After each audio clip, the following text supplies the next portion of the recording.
Assalamualaikum warahmatullahi wabarakatuh. Sebelumnya yang kami hormati Bapak Apoteker Hayul Fadli Magister Sains selaku dosen pengampu mata kuliah Botani Farmasi.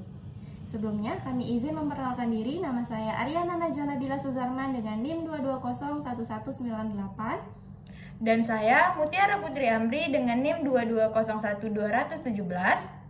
Selanjutnya kami akan memaparkan materi hasil diskusi kami yang berjudul Jaringan Epidermis.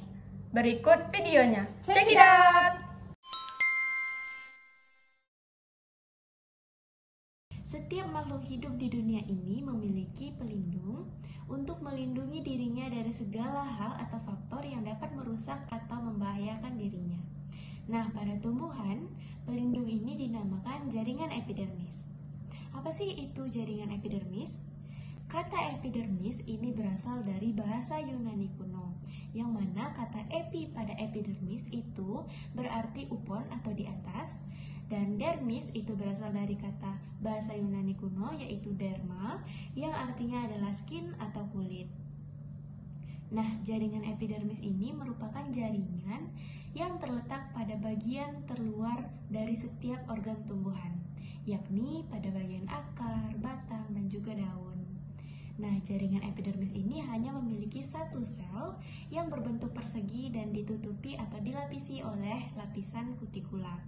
Kutikula pada tumbuhan berfungsi untuk mengurangi penguapan pada tumbuhan.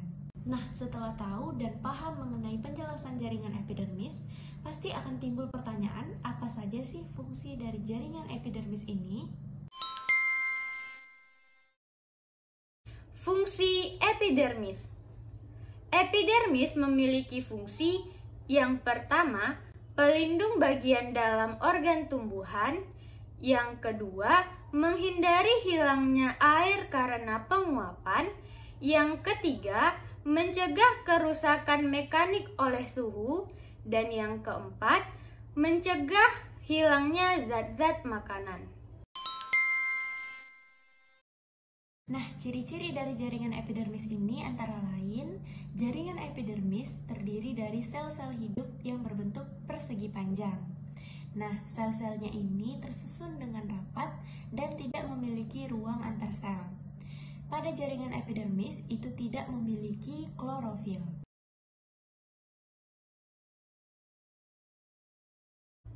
Nah, jaringan epidermis dapat mengalami modifikasi menjadi stomata, trikomata, filamen, sel kipas, dan juga spina. Stomata atau mulut daun merupakan suatu celah pada jaringan epidermis yang dibatasi oleh dua sel penjaga, di mana fungsi stomata ini yang pertama ialah sebagai jalan masuknya karbon oksida, yang kedua sebagai jalan keluarnya O2 pada waktu fotosintesis di siang hari, yang ketiga sebagai jalan penguapan atau transpirasi, dan yang keempat sebagai jalan pernapasan atau respirasi. Derivat jaringan epidermis selanjutnya yaitu trikomata.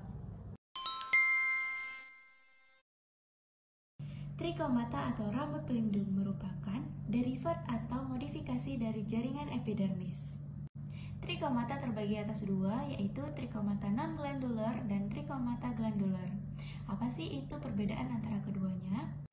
Trikomata non-glandular adalah trikomata atau rambut pelindung yang tidak mengeluarkan zat sekretoris, sementara trikomata glandular adalah trikomata atau rambut pelindung yang mengeluarkan zat sekretoris. Nah, apa aja nih fungsi dari trikomata?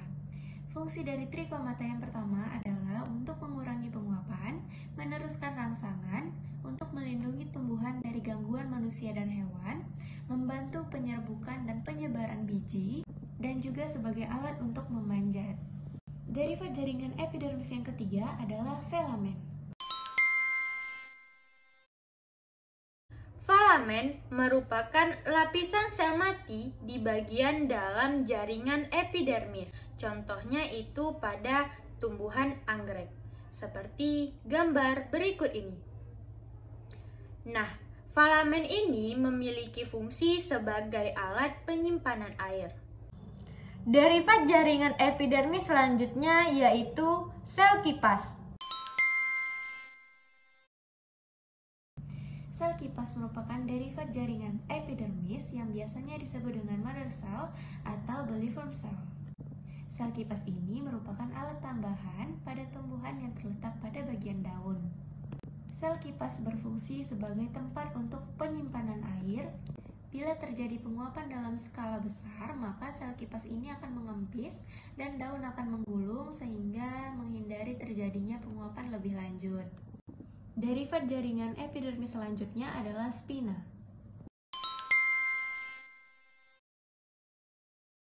Spina atau duri merupakan alat tambahan pada epidermis sel tumbuhan di bagian batang tumbuhan.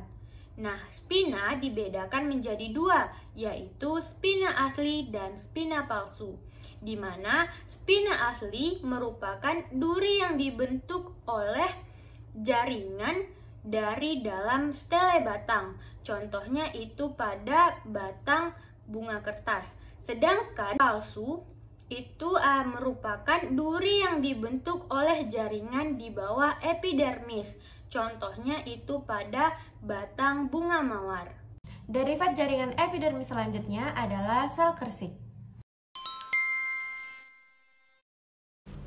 Nah, model modifikasi dari jaringan epidermis yang terakhir itu adalah sel kersik, di mana sel kersik merupakan sel epidermis yang berisi kristal kersik atau silika. Oleh karena itu, sel kersik disebut juga silika. Adanya sel kersik pada tumbuhan menyebabkan permukaan batang pada tumbuhan tersebut menjadi keras. Sel-sel kersik terutama terdapat pada famili Graminae, di mana Graminae ini merupakan nama lain dari suku rumput-rumputan atau padi-padian. Istilah lain dari Graminae adalah Poaceae atau Glumiflorae, yaitu salah satu suku anggota tumbuhan berbunga. Dikenal sebagai suku dengan areal penamaan terluas di dunia. Nah, pada batang tumbuhan Graminae, misalnya kita ambil contoh itu adalah tebu. Adanya sel-sel kersik menyebabkan permukaan batang tebu menjadi keras. Nah, itu tadi adalah penjelasan mengenai jaringan epidermis dari kelompok kami. Semoga video yang kami tampilkan mudah dipahami Dan bermanfaat untuk rekan-rekan sekalian. Kami ucapkan terima kasih karena teman-teman sudah menonton video kami sampai akhir. Kami tutup. Wabillahi taufiq wal hidayah. Wassalamualaikum warahmatullahi wabarakatuh.